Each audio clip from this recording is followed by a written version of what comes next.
Bonjour Gilles. Bonjour Bruno. Est-ce que tu peux nous parler un peu de ton expérience nautique, ton expérience de marin? Écoute, mon expérience de marin a démarré en mai 68, c'est ce qui boucle un petit peu l'état actuel et les envies actuelles de route. Et en mai 68, j'étais à Paris et je suis parti à Saint-Quay-Portrieux faire du vaurien pendant un mois et demi, quel que soit le temps. Et là, j'ai accroché au bateau et ensuite, comme je faisais mes études à Bordeaux, j'ai continué sur des dériveurs, puis sur des croiseurs en 75, puis des locations, puis ensuite des achats en commun de bateaux, jusqu'à avoir mon propre bateau en 2010. Et voilà. tu as navigué vraiment sur, voilà, surtout dans le nord, je crois. Alors voilà, j'aime bien les pays froids. J'ai navigué bien sûr sous les tropiques, en Atlantique Nord, en Atlantique Sud, en Pacifique. Mais depuis que j'ai ce bateau, je le fais naviguer dans le Nord avec... je n'ai malheureusement pas pu aller au Spitsberg, mais le Groenland Est, l'Islande, la Norvège et nos amis anglais, écossais qu'on aime bien. Et est-ce que tu peux nous parler un peu de tes motivations donc, pour la longue route? Les motivations sont un peu liées à mon histoire de début de la voile, oui. C'est-à-dire que en enclenchant la voile en 68, je me suis immédiatement intéressé à ce qui se passait autour et je suis tombé bien sûr sur cette fabuleuse aventure de Moitessier et de ses comparses aussi. Et donc j'ai toujours ça en tête et j'ai toujours rêvé devant les coques de bateaux qui se construisaient quand j'allais à la fac, là, et mon choix était de continuer mes études et de vendre un bateau plus tard, plutôt que de... J'étais prêt à démarrer, voilà, j'ai continué. Et donc, dès que j'ai eu cette opportunité j'ai vu que Guy Bernardin et Olivier Merbeau avaient lancé cette idée, tu étais là aussi. Oui. Voilà, je me suis donné une semaine pour réfléchir, au bout de 2 jours, c'était en fait ancré dans ma tête. D'accord. Donc je suis parti. C'est un rêve que tu avais depuis un certain temps ou qui s'est vraiment concrétisé, qui s'est concrétisé voilà. Là, mais qui était... L'envie d'aller dans les mers du Sud, oui, depuis longtemps. Passer le Cap Horn, c'est toujours mythique pour quelqu'un qui aime la voile, et les mers du Sud sont fascinantes. Voilà, et toutes les lectures que l'on a de tous les grands qui ont fait ça nous montrent une fascination qu'on est obligé de partager. Avec quand même une petite crainte, bien sûr. Bien sûr. Ok, au niveau de la crainte, au niveau de la peur, qu'est-ce qu'on peut en dire? Comment tu te sens aujourd'hui à la veille du départ? La peur, non, j'ai pas peur. C'est pas une notion de peur. Il y a une notion de crainte et éventuellement de ne pas parer au gros temps, soit à cause de moi-même, soit à cause du bateau, que je ne pourrais pas... voilà. Mais il n'y a pas de... C'est uniquement la crainte est là, de ne pas faire face par un défaut, ou par une fortune, ou par voilà. Mais non, il n'y a pas de peur. Il n'y a pas de peur. Non, non. Au niveau, tu es médecin. Oui. En tant que médecin, est-ce que tu peux nous parler un peu de l'alimentation à bord? Et donc de ton alimentation à toi et de ton avitaillement finalement, mais de façon un peu plus générale si on veut. Oui. Bien, oui, l'avitaillement c'est important. La cuisine c'est la chose la plus importante que l'on connaisse sur un bateau, c'est bien connu. Et l'avitaillement sur une longue période comme ça est directement lié à la variété, à l'envie, au goût, parce qu'il ne faut pas se sous-alimenter ou réduire ses apports soit en calories, soit en propriétés organoleptiques, vitamines, etc. Et surtout dans les mers du Sud où les besoins caloriques augmentent. Donc en fait j'ai basé un petit peu mon avitaillement sur 50% lyophilisé avec beaucoup de légumes lyophilisés qui apportent justement toutes les vitamines, et 50% de conserve avec bien sûr la base de riz, de pâtes, et de semoule et de farine que tout le monde amène. Oui. Voilà. Et avec des menus déjà préparés, déjà faits, ou des choses globales par semaine ou par... Alors, j'ai fait un petit mixte, c'est-à-dire que, grosso modo, il y a 5 jours de pré par semaine, qui sont, en fait, les menus sont prêts, mais il faut quand même les cuisiner. Ce n'est pas des portions toutes préparées avec des mélanges. Oui. Donc, la viande est séparée des légumes et des fruits. Et puis, il y a 2 jours où ce sera sur l'inspiration tranquillement. Je pense que si on a du mauvais temps, c'est quand même bien d'avoir du tout prêt pendant 3-4 jours, ce qui est à peu près habituel. Et donc l'avitaillement, tu l'as fait en sac, tu l'as fait. Comment tu doses les choses? Voilà, l'avitaillement était, oui. Alors, ce sont des portions individuelles qui sont ensuite remises dans des sacs alimentaires de semaines, donc de semaines de 5 jours, et agrémentés de sacs qui sont mis sous les planchers de sacs de conserve d'1 mois. Donc il y a en fait l'avitaillement pour 7 mois pur dans ce style, plus 1 mois et demi d'avitaillement de réserve. D'accord. Et après, il y a un petit peu fond commun de riz, de pâtes qui peut durer encore plus longtemps, bien sûr, si le besoin s'en fait sentir. D'accord. Et la pêche? Tu comptes pêcher ou... La pêche... de pêcher, alors, je suis vraiment nul en pêche. Je laisse traîner une ligne. Bon, sous les tropiques, on arrive à avoir des coryphènes facilement. Et je pense que c'est à peu près la seule chose. Et sauf si j'ai pétole les 2 premiers jours, comme prévu, quelques maquereaux. Mais tu peux en attraper pas mal. Voilà. En ce moment, et puis du thon après en descendant. Voilà, du thon. Du thon en traversant le golfe de Gascogne, quoi. Avant de traverser le golfe de Gascogne. Oui, on peut avoir du thon. Ou de la banite, quoi. Oui, bien sûr. Voilà, mais après tout dépend de ta vitesse. Je compte pas vraiment sur la pêche, ce sera un appoint agréable. J'ai déjà le basilic qui est prêt, mais sans plus. Parce que je voyais que Manu Wapkant avait emmené un petit fumoir pour pouvoir fumer son poisson très bien. Et le conserver donc beaucoup plus longtemps, quoi. Très bien, très bien. Parce que je pense qu'il a eu des expériences de pêcher beaucoup de poissons et d'avoir le poisson qui pourrissait, quoi. Voilà. Donc, alors, c'est vrai que là, sur ce bateau, j'ai une machine à glace. C'est pas un congélateur. Et quand j'attrape une grosse prise, effectivement, je fais des glaçons et ça me fait durer ma prise 2-3 jours. Donc c'est vide. C'est pas mal, c'est pas mal. C'est un grand luxe. Oui. Tu as un frigo Un frigo, voilà. Et puis qui va tourner, oui. Je le laisse tourner. J'ai pas mal d'énergie sur ce bateau. D'accord. Donc, tant que l'énergie sera produite, oui, je garde le frigo et le chauffage comme et ton énergie, c'est quoi? C'est du solaire? Alors, il y a du solaire qui reste un peu... qui sert surtout en flottine pour les batteries. Je ne compte pas trop pour recharger. J'ai une éolienne qui charge bien et j'ai un hydrogénérateur aussi en dessous. D'accord. Donc, j'ai quand même... 3 sources d'énergie. C'est pas mal déjà. Oui. En restant sur ton côté médecin, au niveau de la forme physique, est-ce que tu as prévu des choses? Je sais que Guy Bernardin, par exemple, sur le spray, quand il a fait son tour du monde, il avait prévu un vélo d'appartement pour justement faire son sport. Qu'est-ce que toi tu préconises pour s'entretenir et pas s'empâter sur un bateau où tu bouges pas beaucoup quand même?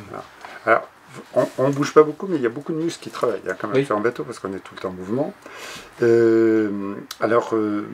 Moi j'ai pris un petit pédalier pour les jambes parce que c'est vrai que les jambes on a besoin et surtout voilà. Et puis également je pense que le pilate est une bonne façon de faire travailler en douceur ses muscles et dans un espace restreint comme le bateau. D'accord. Donc pas tout le pilate, bien sûr, mais une bonne partie d'exercices peuvent tourner. Et ça marche bien sur les muscles. D'accord. En douceur. En douceur. En douceur. Ce qui est important. Ce qui est important. Parce que les efforts violents, tu vas en avoir, de toute façon, au niveau des manœuvres. Voilà. Forcément. Voilà. Alors, au niveau équipement, il y a un ordinateur durci, avec un clavier durci, donc qui travaille avec des systèmes de type OpenCPN ou QTGLM. Et également, j'ai rajouté dessus un logiciel qui s'appelle XGate, qui va me permettre, avec l'Iridium Go, de gérer mes communications. D'accord. Voilà. Et en dégradé, ensuite, j'ai un deuxième ordinateur qui lui est sous vide, si j'ai un problème. Et j'ai également un iPad qui me permet de communication très simple et très rapide avec l'Iridium sans passer par les logiciels. Et c'est bien pratique ça pour...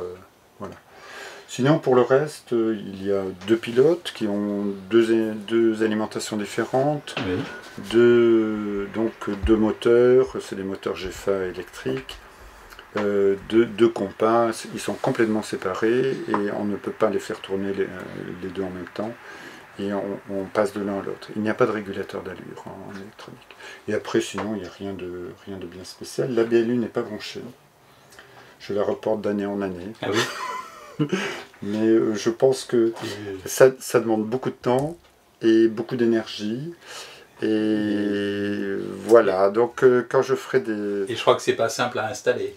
C'est pas simple à installer. À mettre au point, au niveau des antennes. Point, oui. Alors bon, l'antenne a été calculée en longueur d'onde là, mais je n'ai pas encore installé justement le raccord d'antenne.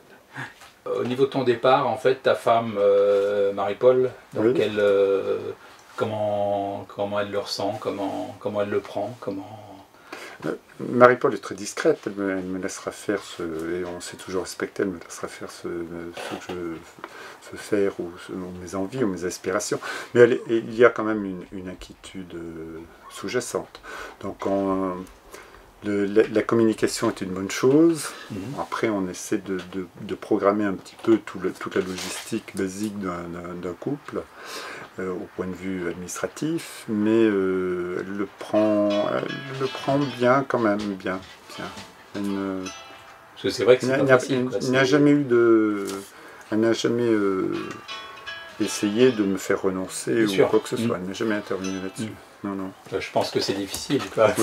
Quand tu pars dans un projet comme ça, t'es pas prêt de t'arrêter. Non. Bon, après, elle peut mal le prendre. Non, il y a une certaine inquiétude, c'est sûr. Mais je serai là, je ferai tout pour la rassurer. Et donc, on va revenir un petit peu sur tes motivations. Est-ce qu'il y a un côté spirituel ou de recherche sur toi-même? Alors, spirituel, ça veut un peu tout dire, mais de te retrouver toi-même. Alors oui, il y a un petit côté solitude volontaire. C'est-à-dire que c'est pas mal d'avoir une solitude de façon à mieux aborder les autres après d'ailleurs. Et c'est un petit côté spirituel, mais je ne sais pas comment je vais réagir dans 3-4 mois. C'est un des éléments de cette longue route. C'est la grande question, c'est sûr. C'est la grande question. Parce que toi, tes navigations, t'es plus longtemps en solitaire. 3 semaines. 3 semaines, oui. Non, pas plus. Et donc c'est un autre... c'est une autre dimension. C'est une autre dimension. Oui. Au niveau de la météo, là, pour le départ, comment tu vois ça? Donc le départ, c'est demain. Le départ, c'est demain. Alors, la longue route a une particularité. Le départ est libre. Oui. Et moi, je l'ai fixé. Donc c'est un petit peu dommage, mais c'est comme ça. Mais ça me permet d'avoir mes amis et de partir serein. Et le départ demain, c'est un petit vent du sud, sud-est, sud-ouest. Et il y a une petite dépression qui va passer, qui va frôler. Donc je vais essayer de partir ouest et puis de descendre tranquillement pour prendre un petit peu la tangente de cette dépression et rejoindre le Finistère. Voilà. Et donc ce sera doux demain. Ce sera doux. Ce sera doux, oui. Accompagné avec les amis, ce sera sympa. Ça c'est bien ça. Ouais, Et une petite fête ce soir. Une petite fête ce soir, peut-être tu as convié. Très bien. Merci. Voilà. Et donc voilà, c'est bien parce que c'est vrai qu'il y en a qui préfèrent partir vraiment seuls et se mettre dans leur bulle, et puis d'autres qui préfèrent partager. Il y a une approche qui est différente entre nous tous, quoi. Et puis moi j'ai des enfants qui habitent loin, dont un à Zanzibar, et donc ça a été l'occasion de les rassembler, et ça me fait énormément plaisir. Bien sûr. Voilà.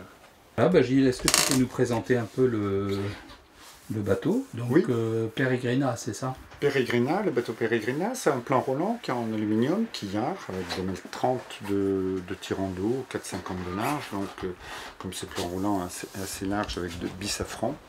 Donc très bien, très agréable pour le portant, mais qui passe très bien au près aussi, qui ne tape pas. Voilà, donc à l'intérieur, le plan intérieur a été très personnalisé. Donc une entrée qui a été mise en sécurité, donc avec joint et qui est à peu près étanche. Il n'y a pas de barre intérieure sur ce bateau, donc tout se fait de l'extérieur en automatique. Le carré la table du carré qui a été enlevée, remplacée par un coffre qui va stocker la nourriture. Ah oui. Voilà. Et qui est bien pratique pour travailler au format grand tech, donc il permet de travailler les cartes papier. Il permet de compartimenter ce bateau qui est très large, avec la cuisine, un passage compartimenté et la création d'une bannette bien protégée. Voilà. Un endroit pour tes légumes, tes fruits. Les légumes sont là, et ceux qui doivent rester au noir sont dans la cabine arrière, au noir et au frais, quoi. Ça, c'est ce qui va se faire rapidement.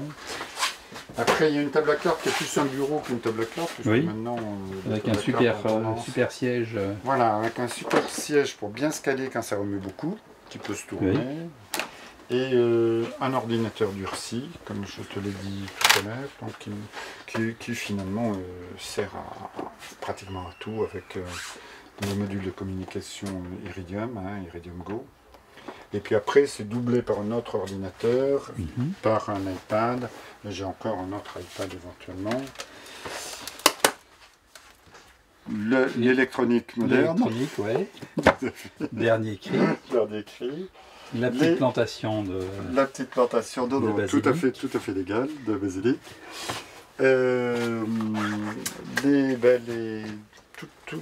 Tout ce qui est au point de vue, tout ce qui est en électronique a été repris en papier, mis sous vide parce que on ne sait jamais pour l'électronique, donc je peux refaire mes cartes à partir de tout ça. Ça c'est le lit qui sert au port, et là il ne va pas beaucoup servir, ou en navigation tranquille, il va quand même servir. Très aéré pour les zones tropicales. Une soute à voile. Donc les voiles de secours, tout a été mis sous le lit. J'ai reculé tous les poids. Et il n'y a que 2 ginekers là, et puis quelques bouts et quelques écoutes. Devant, il y a une baille à mouillage, une très grande baille à mouillage où la chaîne a été enlevée et a été mise sous les planchers. Et devant, il y a un crash box. D'accord. Voilà. Et quand on va vers l'arrière, on tombe sur une grande cuisine bien ergonomique, bien carrée. Ah oui, effectivement. Voilà. Là, on fait à peu près la cuisine par tout le temps. Une cabine arrière qui sert de stockage pour les fameux sacs hebdomadaires de nourriture. Également, il y a la pharmacie. Et de l'autre côté, en passant par un coin salle de bain, un coin haut, il y a je vais t'allumer la zone technique et je te laisse entrer dans la zone technique. En fait, tout est regroupé là. Donc là, je gère mon moteur, mes pompes, mon dessalle, mon électricité. Ah, en effet. Entrée, sortie, toutes les entrées sorties sont gérées à ce niveau-là. Et je ne bouge pas de ce niveau-là où je peux m'asseoir et bricoler tranquillement. C'est vrai que c'est fabuleux ça. Hein? C'est vrai que c'est fabuleux. Ça simplifie le. Voilà. Après. Là, t'as un. Ça, c'est un frigo. Alors ça, c'est un frigo qui est plein de fromage, de beurre et de jambon. C'est des bonnes choses. Profitons. Voilà, ça va te dire, j'espère. Après, donc le cockpit. Oui. Donc ici, j'ai une veille bien Ah oui. agréable. On va voir dans l'autre sens, ouais. Donc une veille Un petit intérieure, siège, un petit siège de veille. une casquette bien Oui. protégée. Tous les instruments sont là, également bien protégés. Après, on a un grand coffre pareil, crashbox arrière. Oui. Voilà, donc, pour la longue route, il y a eu un joint. Toutes les ouvertures ont été obturées, ainsi que les ouvertures moteurs. Et voilà, donc là, il y a en fait un petit bip en cas de mouillage. Oui. Et mon matériel de pêche, tout ce qu'il y a à l'arrière. Et l'encre. Donc, Et après, ok. On va dire un bonjour à portique. Fairway quand même. Salut et Fairway. Fairway. Et le portique où donc une éolienne de voilà l'antenne iridium. D'accord, oui, un beau portique, oui. Un portique auquel j'ai rajouté un récupérateur d'eau. Ah oui. Donc d'habitude mon ex là, donc j'ouvre le portique, ça fait une surface de 3 mètres carrés, un peu plus, qui est directement relié à un tuyau que je branche et qui va directement au réservoir. Donc ça servira pour entretenir ça. Ah oui. On Ok. peut avoir à l'avant, donc à l'avant on peut. On va voir, on commence par là. Ouais. Oui, oui, oui. Donc l'encre a été enlevée bien sûr, avec le Ginecker qui est un faux dehors. Mhm. Un génie enrouleur et il n'y a pas de solinte. Et ensuite une trinquette Harry qui est toujours à poste. D'accord. Deux tangons. Oui. En fait, je n'ai pas pris mon spi Oui. parce qu'il est très gros et je n'ai pas de. Donc ça servira les deux tangons à faire éventuellement un mat de fortune. D'accord. Voilà. Ce tangon servira beaucoup avec celle-là. Et puis ensuite, il y a toutes les lignes de vie qui ont été recentrées. Oui. Et je travaille avec les longes qui sont à poste. Et je passe d'une longe à l'autre, D'accord. toujours attaché. Bien sûr. Et voilà. Et après, donc le reste est simple. Hein. Oui. Rien de compliqué.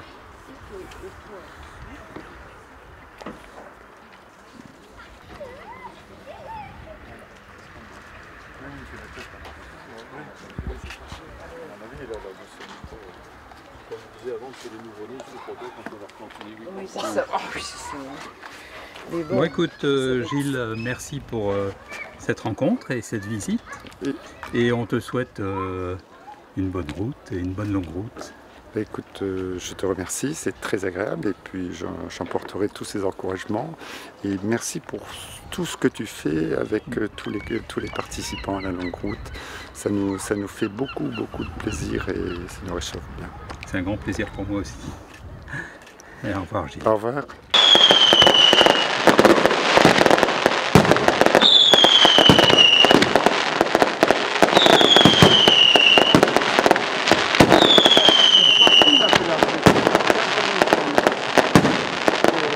Je